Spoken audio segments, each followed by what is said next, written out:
سلام كم يتوالو كبرات تخطط التفنوي إير تي في لومي قدام شوعة حسب فرق معلتن فرقان استدالو زينا ومسنادو حيزنا لكم قريبنا لنا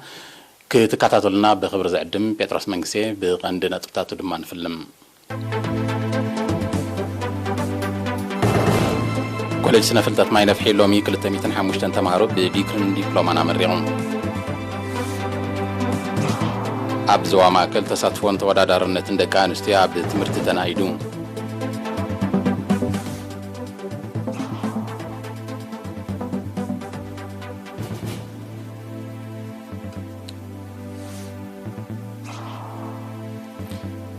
حزب الله نايلي وانا صاب لعل إسرائيل نايركيت متقعتي أكايدو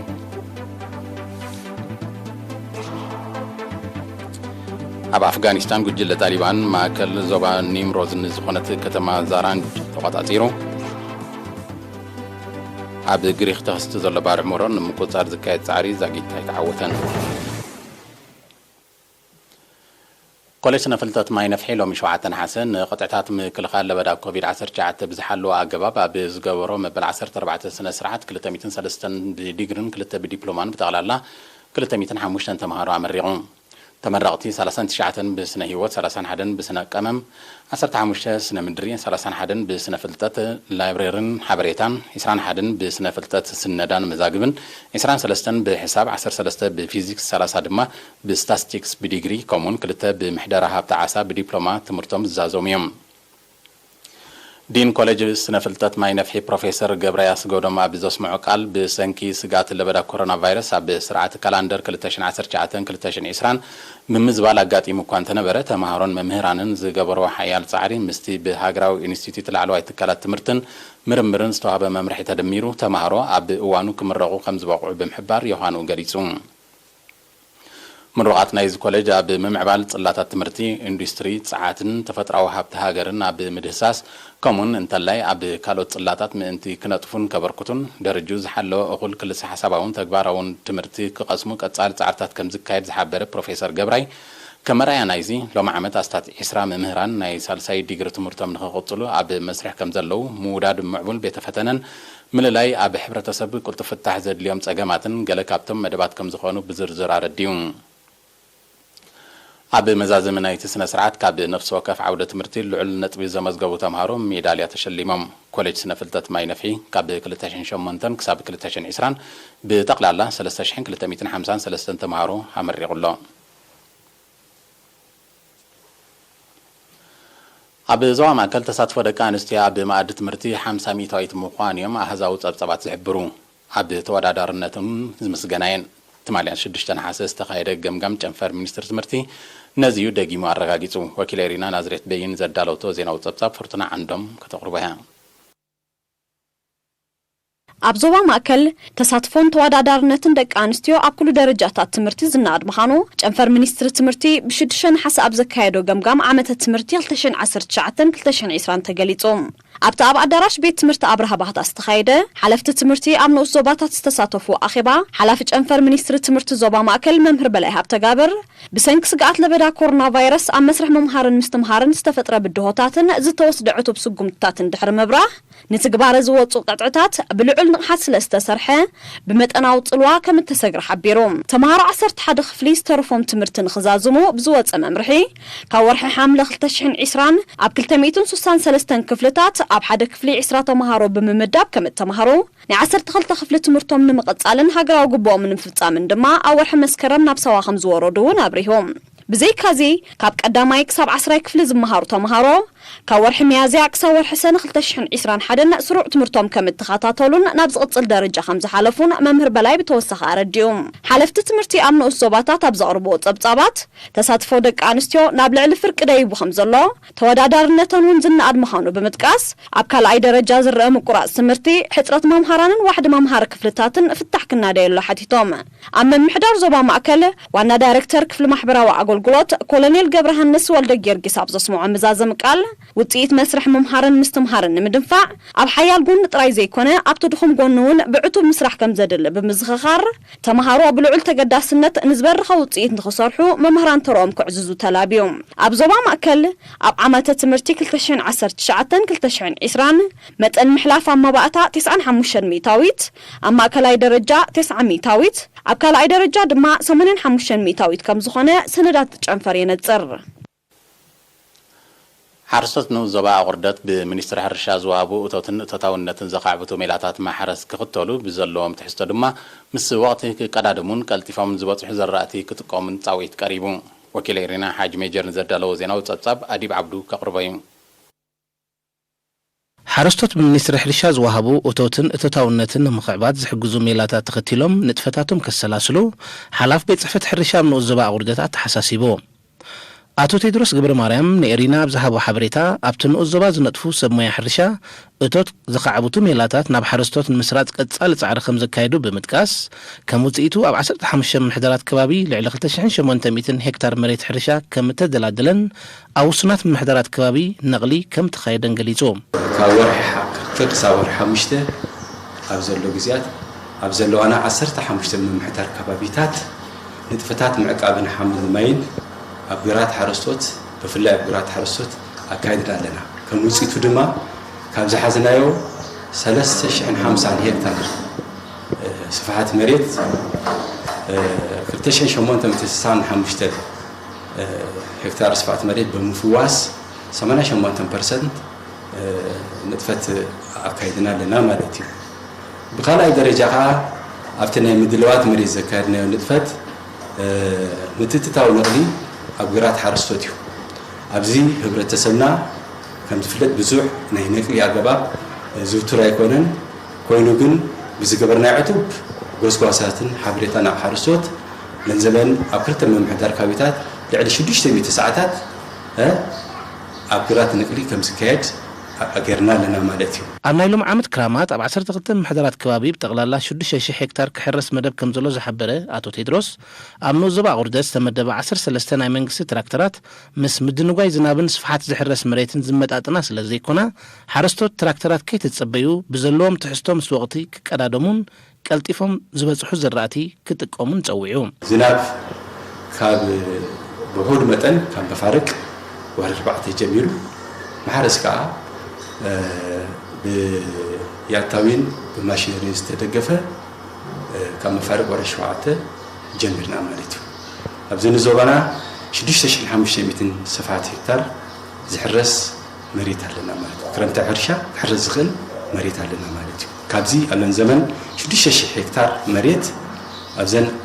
10 من محدار كوابتات نفحرس مدب حزنا لنا مالتي اجي كابز حزنا درون كابز حزنا مدب أبتن قدامت كرتسمون كبابي 700 هكتار 5 حرس كيرنا لما قلنا مالتي أبزي عمت زي 10 تراكتور يمزين 80% بيات أقام حرس أسفاري أجغال أنا أبتنا إكسيج نتفتاتنا كمنستر حرشة متن نحرسوا بزح زي وسواسات نبوم بزلكم فاسيليتي بأرجعكم بجمال كويكم وواقع حلفة أو وانو زب إن نتبابع نقصكوا سلسبنا بو مسارات حرستاي يحرسوا حرستوت بوغنوم عمتاو زمدبا ናይ መንግስቲ ትራክተራት ብርትዓዊ ዋጋ ስለ ዘገልግሎም በተስፋ ከም ጽበይወን እንተኾነ ግን ቁጽረን ውሑድ ስለ ዝኾነ ዝውሰኻሉ ኩነታት ክፍጠር ኣዘኻኺሮም ኣብ ዞባ ፎሮ መበቆላዋይና ኣግራብ ካብ ብርሰት ንምክልኻል ከም ዝሰረቱ ሓያል ጻዕሪ ይካየድ ከም ዘሎ ቤት ጽሕፈት በዓል መዚ ኣግራብን ንሳ ዘገዳምን ኣብቲ ዞባ ገሊጹ مقتل حلافة بيت صحفة أتو أبرار صالح نيرينا بزهاب حبريتا أب 15 من محدارات كوابي زركبوا عبيت مبقرة وين أقرب باستفادة عليه مخنيات كبار سمسنحهم بمتكاس نزي نمكتا ولن تاوين حلو تا أقرب تمديبهم ينطفو كم زرلو حبيرون أتو أبرار سعيبون نقوح تصادفو حبرات سب نمعزاز تخيدو وهود سعارز مسجن فرس تلز ترقبو مبقرة وين أقرب نمتكا أب زحالة عمت بكم درجة ناي مفلاسن مقرابن إيو كم تخيدان تصيرون ترى من محدارات كابن الزبان عبد مكلخال برسة أقرب وسان مخان زجلس أتو أبرار نزبدة صوتي تصادفكم كعزز تلابيون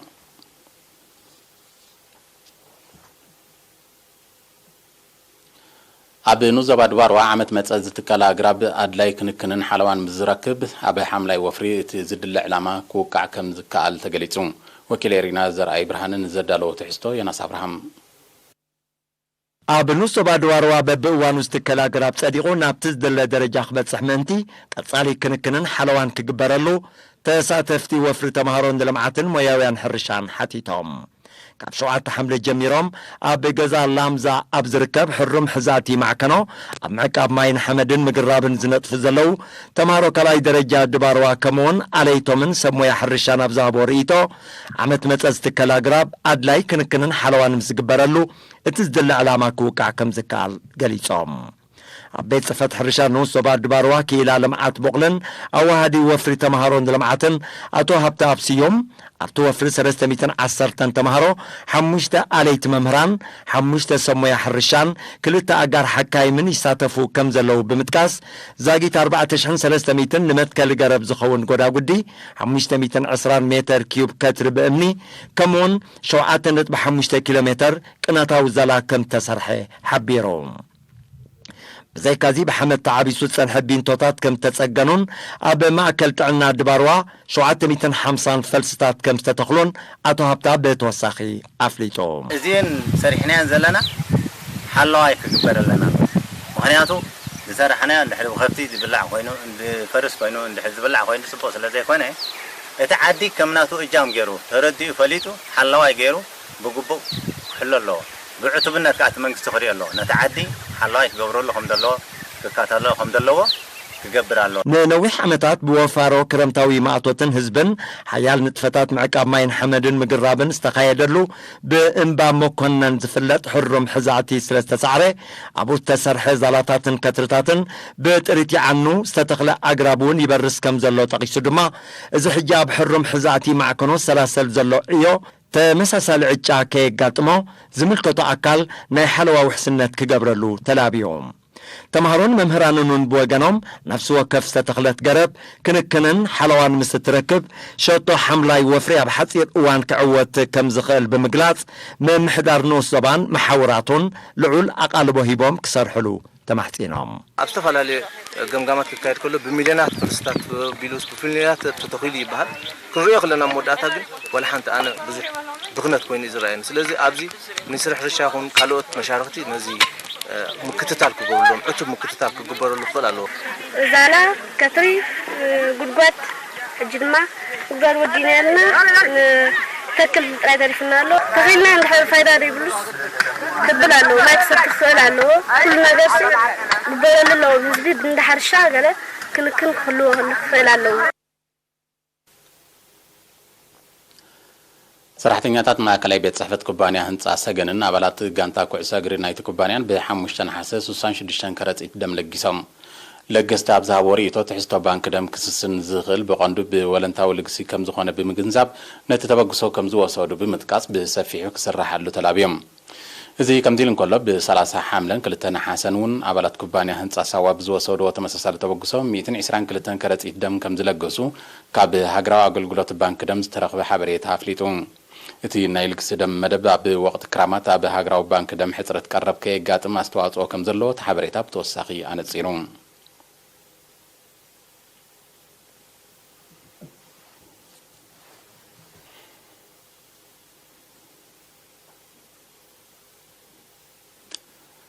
ዝቐበልኩም ተኸታተልቲ ድሕሪ ዛ ሓጻር መሰጋገሪ ሃገራዊ ዜናታት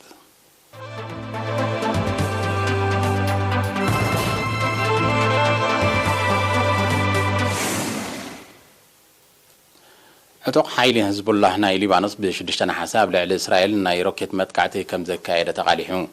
ህዝቡላህ ኣብ ዘውፅኦ መግለፂ እቲ መጥቃዕቲ መልሰ ግብሪ ናይቲ እስራኤል ብ5 ነሓሰ ኣብ ልዕሊ ሊባኖስ ዘካየደቶ ደብዳብ ምዃኑ ሓቢሩ እስራኤል በወገና ከም መልሰ ግብሪ ናይዚ ብሕዝቡላህ ዝተኻየደ መጥቃዕቲ ብ6 ነሓሰ ደብዳብ ከቢድ ብረት ኣካይዳ በቲ መጥቃዕትን መልሰ መጥቃዕትን ኣብ ልዕሊ ሰብ ይኹን ንዋት ዝወረደ ጉዳት ከም ዘየለ ክልቲኦም ወገናት ኣብ ዝሃብዎ መግለፂ ኣፍሊጦም ኣለዉ መንግስቲ ሊባኖስ ብተወሳኺ ህዝቡላህ ንዘካየዶ መጥቃዕቲ ዝተጠቕመሉ መወንጨፊታት ሮኬት ሰራዊት ሃገር ብዝወስዶ ስጉምቲ ኣብ ትሕቲ ቁፅፅር ከም ዝወዓለ ገሊጹ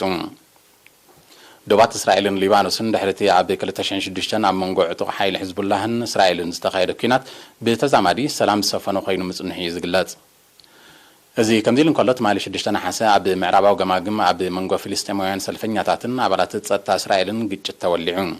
ሰልፈኛታት ጎማታት መኪና ብምቅጻል ጎዳናታት ከም ዝዓጸው ተባራዒ ጠራሙዝን ኣእማንን ናብ ኣባላት ጸጥታ እስራኤል ከም ዝደርበዩን ዘቃልሓ ማዕከና ዜና ኣባላት ጸጥታ እስራኤል ብወገኖም ዘንብዕ ጋዝን ናይ ፕላስቲክ ጠያይትን ተጠቂሞም ንምብታኖም ከም ዝፈተኑ ኣነጺራን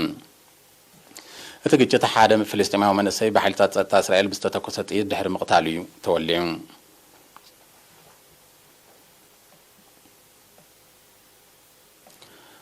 አንጻር ሰራዊት መንግስት አፍጋኒስታን ዘካይዶ መጥቃዕታት ሓይሉ ዝርከብ ጉጅለ ጣሊባን ማእከል ዞባ ኒምሮዝ ንዝኾነት ከተማ ዛራንጅ ከም ተቆጻጸረ ማዕከና ዜና ትማሊ 6 ናሓሰ ቃሊሕን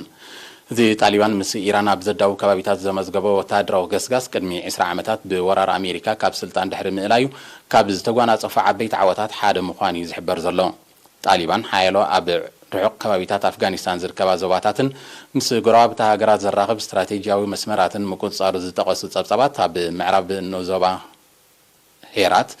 ኣብ ደቡብ ድማ ንዞባ ቃንዳሃር ንምቁጽጻር ዘካይዶ መጥቃዕታት ከም ዝሓየሎ የረዱ ብ6 ናሓሰ ጣሊባን ኣብ ከተማ ካቡል ኣብ ልዕሊ ዝርከብ ህንጻ መራኸቢ ብዙሓን መንግስቲ አፍጋኒስታን ብዘካየዶ መጥቃዕቲ ላዕለዋይ ሓላፊ ናይቲ ትካል ከም ተቐትለ ይዝከር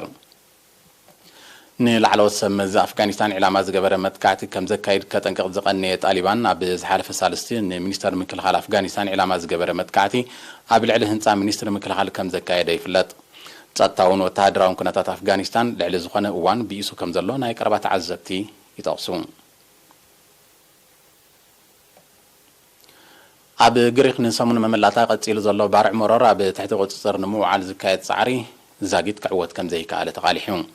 ካብ ዝተፈላለዩ ሃገራት ብዝመጹ ኣሃዱታት መጥፋእቲ ሓዊ ሄሊኮፕተራትን መካይንን ዝተደገፉ ኣሃዱታት ሲቪላዊ ድሕነት ኣባላት ሰራዊትን ወለንታውያንን ነቲ ኣብ ወሰናስን ከተማ ኣቴነስ ዝተኸስተ ባርዕ ኣብ ትሕቲ ቁጽጽር ንምውዓል ጻዕርታት የካይዱ ከም ዘለዎ እዩ ዝግለጽ እቲ ኣብ ወሰናስን እምባ ፓርቲና ዝተኸስተ ዘሎ ባርዕ ብ6 ናሓሰ ብብርቱዕን ደረቕን ኩነታት ኣየር ተደፊኡ ናብ ሰፊሕ ከባቢታት ብምልሓሙ ናብ ኣባይቶም ክምለሱ ጀሚሮም ዝነበሩ ነበርቲ ዳግማይ ክወፁ ከም ተገደዱ ማዕከና ዜና ሓቢረን በቲ ባርዕ ብውሕዱ ክልተ ሰባት ክሞቱን ከለዉ ብርክት ዝበለ መንበሪ ኣባይትን ፋብሪካታትን ካልእ ትሕተ ቅርፅን ተሃሙ ይኽሎ ጠንቅቲ ባርዕ ኣብ ዝሓለፈ 30 ዓመታት ካብ ዝተመዝገበ ዝለዓለ ምዃኑ ዝተሓበረ ሙቋት ምዃኑ እዩ ዝሕበር እዚ ከምዚ ኢሉ እንከሎ ኣብ ደቡባዊ ምዕራብ ቱርኪ ተኸሲቱ ዘሎ ተመሳሳሊ ባርዕ ናብ መደበር ኣገልግሎት ኤሌክትሪሲቲ ገጹ ይገስግስ ብምህላው ኣብ ትሕቲ ቁጽጽር ንምውዓሉ ሓያል ጻዕሪ ይካየድ ከም ዘሎ ተገሊጹ ኣብ ወሰናስን ማእከላይ ባሕሪ ኣጅንን ዝርከባ ዞባታት በቲ ሓደጋ ባዕሉታት ተጸልወን ዘለዋ ምዃነን ዝጠቐሱ ጸብጻባት ብውሕዱ 8 ሰባት ከም ዝሞቱ ልዕሊ 55,000 ጫካታት ከም ተሃሞኸን ልዕሊ 36,000 ነበርቲ ከም ተመዛበሉን ኣፍሊጦም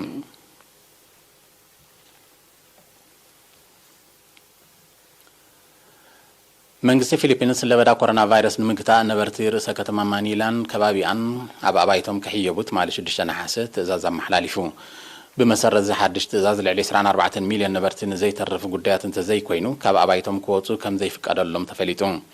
እቲ ስጉምቲ ደልታ ዝተሰሚየ ሓድሽ ጀር ኮሮና ቫይረስ ንምግታእ እወታዊ ተራ ከም ዘለዎ ሰብ መዚ ጥዕና ፊሊፒንስ ሓቢሮም ነቲ ትእዛዝ ኣብ ልዕሊ ዝተሓስ ወገናት ክሳብ ናይ ማእሰርቲ ስጉምቲ ክውሰድ ምዃኑ ፕሬዚደንት ሮድሪጎ ዱተርተ ኣጠንቂቑሎ ኣብ ፊሊፒንስ ጠቕላላ መጠን መልከፍቲ ኮሮና ቫይረስ ልዕሊ 1.6 ሚልዮን መጠን ሞት ድማ ኣስታት 29,000 በፂሑ ከም ዘሎ እዩ ዝግለጽ ብደረጃ ዓለም ጠቕላላ መጠን መልከፍቲ ኣስታት 202 ሚልዮን መጠን ሞት ከዓ ኣስታት 4.3 ሚልዮን ዓሪጉሎ ኣብ ብዙሓት ሃገራት ተላቢዑ ዘሎ ሓድሽ ኮሮና ቫይረስ ንመጠን መልከፍትን ሞትን የዛይዶ ከም ዘሎ ጸብጻባት ጥዕና ይጠቕሱ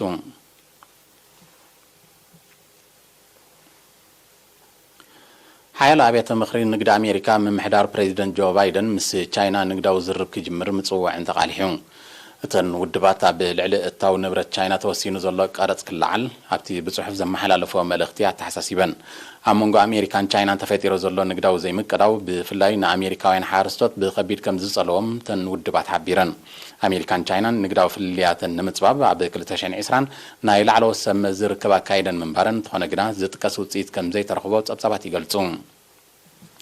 ክልቲአን ሃገራት ኣብ ንሓድሕደን ናይ ቢልዮናት ዶላር ቀረጽ እታው ከም ዝወሰና ዝፍለጥ ኮይኑ እቲ ስጉምትታት ኣብ ቁጠበአን ኣሉታዊ ሳዕቤናት ከም ዘኸተለ ኪላታት ናይቲ ዓውዲ ይጠቕሱ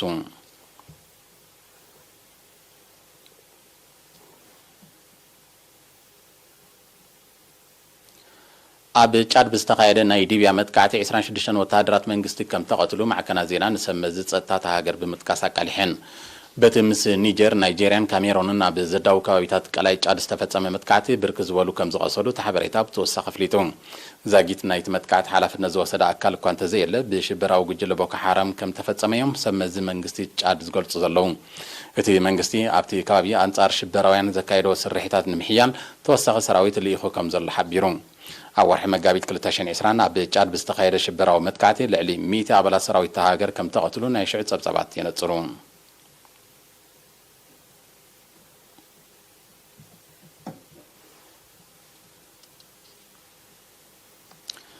ዝኸበርኩም ተኸታተልቲ ዜና ተፈጺሙ ምስተርፍ መደባትና ብርኽ መዓልቲ